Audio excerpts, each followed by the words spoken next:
Thank you Jesus. Praise the Lord. ಕರ್ತನಲ್ಲಿ ಪ್ರೀತಿಯ ದೇವರ ಮಕ್ಕಳೇ, ಈ ಬುಧವಾರ ದಿವಸ ದೇವರು ನಮಗೆ ಕೊಟ್ಟಂಥ ಒಂದು ಆತ್ಮಿಕ ಆಹಾರವನ್ನು ನಾವು ನೋಡಿಕೊಳ್ಳೋಣ.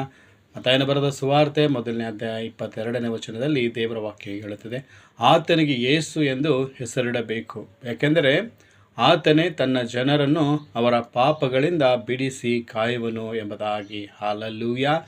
Thank you Lord my Jesus. ಯೇಸುವಿಗೆ ಸ್ತೋತ್ರವಾಗಲಿ. ಕರ್ತನ ಪ್ರೀತಿಯ ದೇವರ ಮಕ್ಕಳೇ, ಸೊ ಇಲ್ಲಿ ಯೇಸು ಕ್ರಿಸ್ತನು ಒಂದು ಜನನ ಬಗ್ಗೆ ನಾವು ನೋಡ್ತೇವೆ.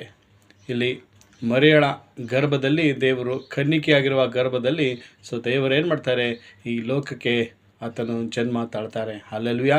ಅಲ್ಲಿ ಆ ಒಂದು ಮರಿಯಳಿಗೆ ಮತ್ತು ಯೋಸೇಫನಿಗೆ ದೇವರು ಹೇಳ್ತಾ ಇದ್ದಾರೆ, ದೇವದೂತರು ಹೇಳ್ತಾ ಇದ್ದಾರೆ, ನೀನು ಒಬ್ಬ ಮಗುವನ್ನು ಹೆತ್ತಿವಿ, ಆತನಿಗೆ ಏನಂತ ಹೆಸರಿಡಬೇಕು, ಯೇಸು ಎಂಬುದಾಗಿ. ಹಲ್ಲೆಲೂಯಾ. ಯಾಕಂದರೆ ಯೇಸು ಎಂಬ ಹೆಸರಿನ ಅರ್ಥ ಏನಾಗಿದೆ, ಜನರನ್ನು ಅವರ ಪಾಪಗಳನ್ನು ಬಿಡಿಸಿ ಕಾಯುವಂಥದ್ದು ಎಂಬುದಾಗಿ. ಹೌದು, ಕರ್ತನ ಪ್ರೀತಿಯ ದೇವರ ಮಕ್ಕಳೇ, ಇವತ್ತು ಈ ಲೋಕದಲ್ಲಿ ಯಾವ ದೇವರು ನಮ್ಮನ್ನು ಪಾಪದಿಂದ ಬಿಡಿಸಿ ಕಾಯಲಿಕ್ಕ ಆಗೋದಿಲ್ಲ. ಇವತ್ತು ನಮ್ಮನ್ನು ಪಾಪದಿಂದ ಮುಕ್ತಿ ಕೊಡುವಂಥ ದೇವರು, ನಮ್ಮನ್ನು ಪಾಪದಿಂದ ಬಿಡಿಸುವ ದೇವರು ಕೇವಲ ಯೇಸು ಕ್ರಿಸ್ತನೇ ಮಾತ್ರ ಇದ್ದಾರೆ. ಹಲ್ಲೆಲೂಯಾ. ಯಾಕಂದರೆ ಸಕಲ ಒಂದು ಪಾಪಗಳಿಗಾಗಿ, ಲೋಕದ ಪಾಪಗಳಿಗಾಗಿ ಆತನು ಮನುಷ್ಯನಾಗಿ ಶಿಶುವಾಗಿ ಲೋಕಕ್ಕೆ ಬಂದಿದ್ದಾರೆ. ಬಂದು ನಮ್ಮ ಪಾಪಗಳೆಲ್ಲ ಒಂದು ಶಿಲ್ಬೆ ಮೇಲೆ ಹೊತ್ತುಕೊಂಡು ನಮಗೋಸ್ಕರ ಆತನು ತನ್ನ ರಕ್ತವನ್ನು ಸುರಿಸಿದಂಥ ಏಕೈಕ ದೇವರಾಗಿದ್ದಾರೆ. ಕರ್ತನಲ್ಲಿ ಪ್ರೀತಿಯ ದೇವರ ಮಕ್ಕಳೇ, ಇವತ್ತು ನೀನು ಯಾವುದೇ ಪಾಪದಲ್ಲಿ ನೀನು ಬೆಂದಿರುವಾಗ ನಿನ್ನನ್ನು ಬಿಡಿಸುವ ದೇವರು ಆತನಾಗಿದ್ದಾನೆ. ಆತನು ಬರೀ ಪಾಪದಿಂದ ಬಿಡಿಸುವುದಲ್ಲದೆ ಆತನು ನಿನಗೆ ಪಾಪ ಮಾಡದಂತೆ ಕಾಯುವ ದೇವರಾಗಿದ್ದಾರೆ. ಹಲ್ಲೆಲೂಯಾ.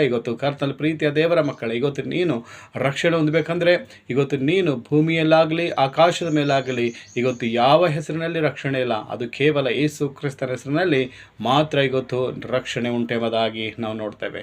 ಹಲ್ಲೆಲೂಯಾ. ಅನೇಕರು ದೇವರು ಪಾಪಗಳನ್ನು ಕ್ಷಮಿಸುವ ದೇವರಾಗಿದೆ. ಯೇಸು ಕ್ರಿಸ್ತನು ಆತನು ಪರಿಶುದ್ಧ ದೇವರು. ಆತನು ಪವಿತ್ರಾತ್ಮನಿಂದ ತಾಯಿ ಮರಿಯಳ ಗರ್ಭದಲ್ಲಿ ಈ ಲೋಕಕ್ಕೆ ಜನಿಸಿ ಆತನು ನಮ್ಮನ್ನು ಮಾಡಿದ್ದಾರೆ, ಆ ಪಾಪದಿಂದ ಬಿಡಿಸಿದ್ದಾರೆ. ಅದಕ್ಕೆ ಕರ್ತನಲ್ಲಿ ಪ್ರೀತಿಯ ದೇವರ ಮಕ್ಕಳೇ, ಪಾಪ ಎಂಬುವಂಥದ್ದು ನಮ್ಮ ಜೀವನದಲ್ಲಿ ಭಯಂಕರವಾದದ್ದಾಗಿದೆ. ಈ ಪಾಪ ಏನು ಮಾಡುತ್ತೆ, ನಮ್ಮನ್ನು ದೇವರಿಂದ ದೂರ ಮಾಡುತ್ತೆ. ಅದಕ್ಕೆ ಪಾಪವನ್ನು ಬಿಡಿಸುವಂಥ ಆ ದೇವರು ಯೇಸುವಿನ ನಾಮದಲ್ಲಿ ನಾವು ಪಶ್ಚಾತ್ತಾಪ ಪಟ್ಟಿದಾಗ, ನಮ್ಮ ಪಾಪಗಳಿಗಾಗಿ ದೇವರಿಗೆ ತಂದೆ ನಮ್ಮ ಪಾಪಗಳು ಕ್ಷಮಿಸೆಂಬುದಾಗಿ ದೇವರಲ್ಲಿ ಪ್ರಾರ್ಥಿಸಿದಾಗ, ಸೊ ದೇವರು ಖಂಡಿತ ನಮ್ಮ ಪಾಪಗಳು ಬಿಡಿಸ್ತಾರೆ. ಮತ್ತು ನಾವು ಪಾಪ ಮಾಡಬೇಕಂತ ಅನ್ನುವಾಗ ಕೂಡ ದೇವರೇ ನಾವು ಪಾಪ ಮಾಡಬಾರ್ದು ಎಂಬುದಾಗಿ ನಾವು ದೇವರಲ್ಲಿ ಪ್ರಾರ್ಥಿಸಿದಾಗ ನಮಗೆ ಆ ಪಾಪ ಮಾಡದಂತೆ ಬಿಡಿಸಿ ಆತನು ಕಾಯುವ ದೇವರಾಗಿದ್ದಾನೆ. ಅದಕ್ಕೆ ಕರ್ತನಲ್ಲಿ ಪ್ರೀತಿಯ ದೇವರ ಮಕ್ಕಳು, ನೀನು ಆ ದೇವರು ಈ ದೇವರನ್ನು ಅಲ್ಲುತ್ತಿರಬಹುದು, ಆದರೆ ನಿನಗೆ ಅಲ್ಲಿ ಒಂದು ಪಾಪ ಬಿಡುಗಡೆ ಆಗುತ್ತೆ ಅಂತ ಹೇಳಿ ನೀನು ಅನೇಕ ಸ್ಥಳದಲ್ಲಿ ಹೋಗಿ ಅನೇಕ ಆ ಒಂದು ನದಿಯಲ್ಲಿ ಈ ನದಿಯಲ್ಲಿ ಹೋಗಿ ಮುಳುಗಿದರೆ ನನ್ನ ಪಾಪ ಕ್ಷಮಿಸಲ್ಪಡುತ್ತದೆ.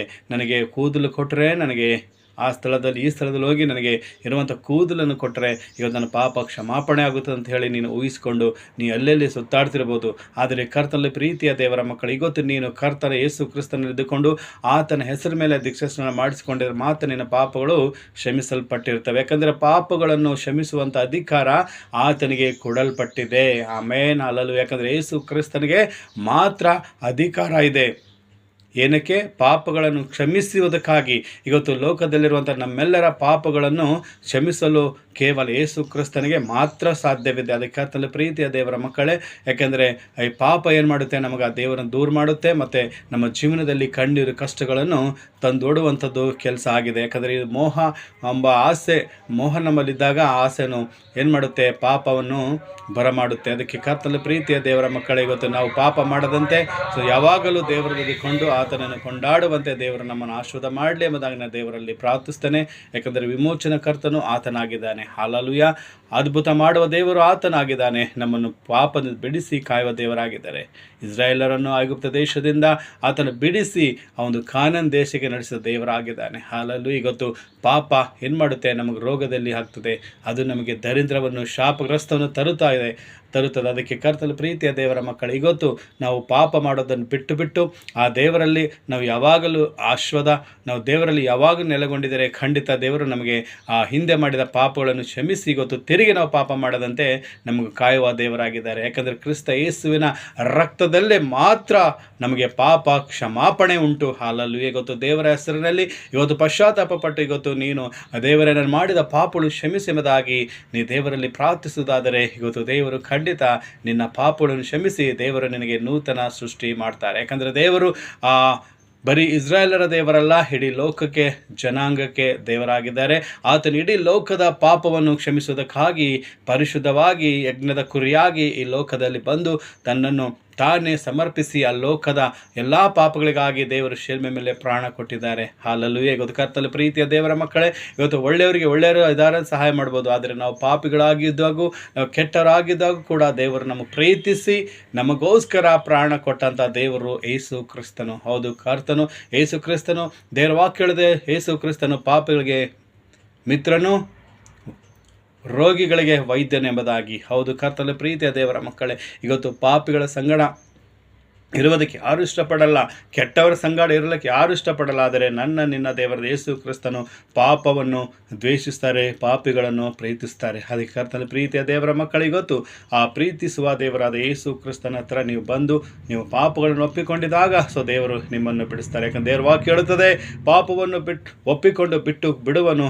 ಧನ್ಯನೆಂಬುದಾಗಿ. ಇವತ್ತು ನೀನು ಪಾಪ ಮಾಡಿದೆ, ಆದರೆ ಇವತ್ತು ನೀನು ದೇವರಲ್ಲಿ ಒಪ್ಪಿಕೊಂಡು ಪಶ್ಚಾತ್ತಾಪ ಪಟ್ಟರೆ ದೇವರು ನಿನಗೆ ಏನು ಮಾಡ್ತಾರೆ? ಆಶೀರ್ವಾದ ಮಾಡ್ತಾರೆ. ಇವತ್ತು ನೀನು ನೀವು ಒಪ್ಪಿಕೊಂಡ್ರೆ ನೀನು ಧನ್ಯನೆಂಬುದಾಗಿ ದೇವರ ವಾಕ್ಯ ಹೇಳ್ತದೆ. ಅದಕ್ಕೆ ಕರ್ತನಲ್ಲಿ ಪ್ರೀತಿಯ ದೇವರ ಮಕ್ಕಳು, ಇವತ್ತು ನೀನು ಯಾರ ರೋಗದಲ್ಲಿ, ಕಣ್ಣೀರು ಕಷ್ಟದಲ್ಲಿ, ಇವತ್ತು ಬಡತನ ದರಿದ್ರದಲ್ಲಿ, ಇವತ್ತು ಸಾಲದೆಲ್ಲ ನೀನು ಬೆಂದಿರುವಾಗ ಇವತ್ತು ನೀನು ಮಾಡಿದ ಪಾಪಗಳನ್ನು ದೇವರ ಮುಂದೆ ಹರಿಕೆ ಮಾಡಿ ನೀನು ಪ್ರಾರ್ಥಿಸಿದಾಗ ದೇವರು ನಿನಗೆ ಏನು ಮಾಡ್ತಾರೆ? ನೂತನ ಸೃಷ್ಟಿ ಮಾಡಿ ನಿನ್ನ ಪಾಪಗಳನ್ನು ಕ್ಷಮಿಸಿ ದೇವರು ನಿನ್ನ ನೂತನ ಸೃಷ್ಟಿಯಾಗಿ ಆತನ ನಾಮದಿಂದ ನಿನ್ನನ್ನು ನಡೆಸಿ ನಿನಗೆಲ್ಲ ಪಾಪದಿಂದ ಬಿಡಿಸಿ ನಿನಗೆ ಉನ್ನತವಾಗಿ ಕಾಪಾಡಿ ನಡೆಸುರೆಂಬುದಾಗಿ ನಾವು ದೇವರ ವಾಕ್ಯದಲ್ಲಿ ನೋಡ್ತೇವೆ.